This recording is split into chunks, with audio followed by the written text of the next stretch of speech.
వాహనదారులకు కేంద్రం మరోసారి షాక్ ఇచ్చింది. దేశవ్యాప్తంగా కూడా పెట్రోల్ డీజిల్ ధరలను మరోసారి పెంచింది. లీటర్ పెట్రోల్ డీజిల్పై దాదాపు 90 పైసలు పెంచుతూ చమురు సంస్థలు నిర్ణయం తీసుకున్నాయి.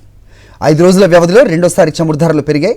ఇటీవలే లీటర్ పెట్రోల్ డీజిల్పై ₹3 చొప్పున పెరిగిన విషయం తెలిసిందే.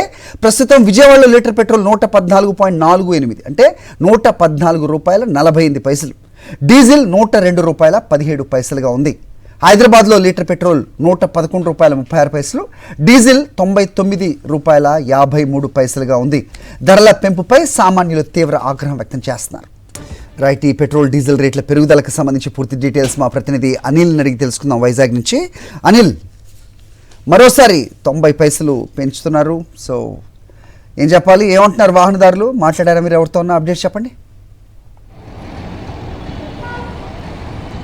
వాహనదారుకి తీవ్ర ఇబ్బంది తలెత్తేటువంటి అంశంగా భావించాల్సి ఉంటుంది. ఎందుకంటే వారం రోజుల క్రితమే పెట్రోల్ డీజిల్పై ₹3 పెంచినటువంటి కేంద్రం మరోసారి పెట్రోల్ ధరను పెంచుతూ నిర్ణయం తీసుకుంది. అంతర్జాతీయంగా నెలకొన్నటువంటి సంక్షోభం నేపథ్యంలో పెద్ద ఎత్తున చమురు ధరలు పెరుగుతాయని అంచనాలు ఉన్న నేపథ్యంలోనే క్రమక్రమంగా ధరలు పెరుగుదల స్పష్టంగా కనిపిస్తోంది. మరోవైపు దేశవ్యాప్తంగా ఉన్నటువంటి అన్ని రాష్ట్రాల్లో చమురు ధరలు పెరుగుదల అనేది ఒకవైపు ఉంటే ఏపీలో అత్యధికంగా పెట్రోల్ డీజిల్ ధరలు ఉన్నాయనేది మరోసారి స్పష్టంగా అర్థమవుతోంది. ఎందుకంటే దేశవ్యాప్తంగా ఒకంత తక్కువ ధరలు ఉన్నప్పటికీ ఏపీలో మాత్రం పెట్రోల్ డీజిల్ ధరలు అమాంతం పెరిగినటువంటి నేపథ్యం కనిపిస్తుంది. దీనివల్ల వాహనదారులకు తీవ్ర ఇబ్బందులు తలెత్తేటువంటి అంశంగా భావించాల్సి ఉంటుంది. ఇప్పటికే ఉచిత బస్సు పేరుతో కుదేలైనటువంటి ఆటో డ్రైవర్లు మరోసారి పెట్రోల్ ధరలు వరుసగా పెరుగుతున్నటువంటి నేపథ్యంలోనే వారి జీవనానికి రోజువారీ సంపాదనకు కూడా ఇబ్బంది కలిగేటువంటి అవకాశం స్పష్టంగా కనిపిస్తుంది. ఆటో వాళ్ళు ఎక్కడికక్కడ ఆందోళన బాట పట్టేందుకు సిద్ధమవుతున్నారు. ఎందుకంటే పెరిగిన పెట్రోల్ డీజిల్ ధరలను వెంటనే తగ్గించాలని డిమాండ్ చేస్తున్నారు. ముఖ్యంగా విశాఖలో కూడా ఉదయాన్నే 9 గంటల సమయంలో పెట్రోల్ బంకుల వద్దకు పెద్ద ఎత్తున వాహనదారులు వస్తుంటారు. కానీ మనం విజువల్స్లో చూడొచ్చు, ఇది నిత్యం రద్దీగా ఉండేటువంటి రామా టాకీస్లో ఉన్నటువంటి హెచ్పి బంక్. ఈ బంక్ అంతా కూడా దాదాపుగా పెద్దగా వాహనదారులు లేనటువంటి దృశ్యాలను కూడా మనం స్పష్టంగా గమనించవచ్చు. అంటే ప్రధాని ప్రకటన చేసిన తర్వాత చమురు ధరలు లేకపోతే ఆర్థిక మాంద్యం వచ్చేటువంటి ప్రమాదం ఉంది, చమురు ధరలు పెరిగేటువంటి అవకాశం ఉంది కనుక పొదుపు చాలా అవసరం అనే ప్రకటన చేసిన తర్వాత వరుసగా చమురు ధరలు పెరగడం వాహనదారులను ప్రజలను మరింత ఇబ్బందులకు గురి చేసేటువంటి అంశంగా భావించాల్సి ఉంటుంది. ముఖ్యంగా ప్రజా రవాణాపై అలాగే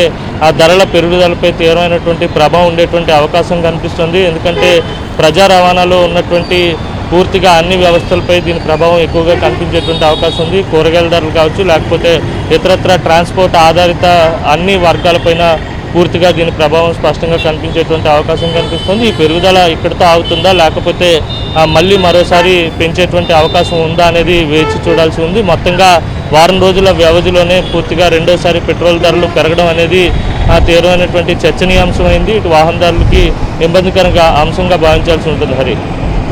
ఓకే అనిల్, రైట్. ఇంధన ధరల పెరుగుదలకు సంబంధించి మరిన్ని అప్డేట్స్ మా ప్రతినిధి రవిచంద్రన్ కూడా అడిగి తెలుసుకుందాం. రవిచంద్ర, చెప్పండి. సో ఏంటి, మరోసారి 90 పైసలు పెరిగిన పరిస్థితి, వాహనదారులు బెంబేలెత్తిపోతున్న సిచ్యువేషన్ కూడా మనం చూస్తున్నాం. ఇప్పుడే వైజాగ్ నుంచి అనిల్ కూడా అందించిన రిపోర్ట్ మనం చూసాం. ఏంటి అంటే మరోసారి ధరల పెరుగుదలని ఏ రకంగా చూస్తున్నారు వాహనదారులు? సో ఈ కొరత కూడా మున్ముందు రాబోతోందా, స్కార్సిటీ ఉండబోతోందా అనే ఊహాగానాలు కూడా వినిపిస్తున్న నేపథ్యం ఏంటి మీ దగ్గర ఇన్పుట్స్?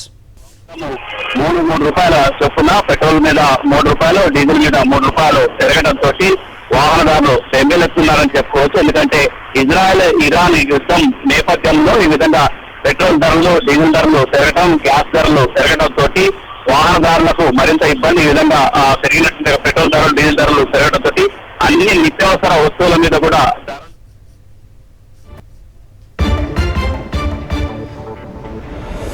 రైట్ రవి, మీ ఫోన్ లైన్లో అంతరాయం చూస్తున్నాం. సో మరిన్ని అప్డేట్స్ నెక్స్ట్ బులెటిన్లో ఇవ్వడానికి ప్రయత్నించండి. Thanks for the inputs.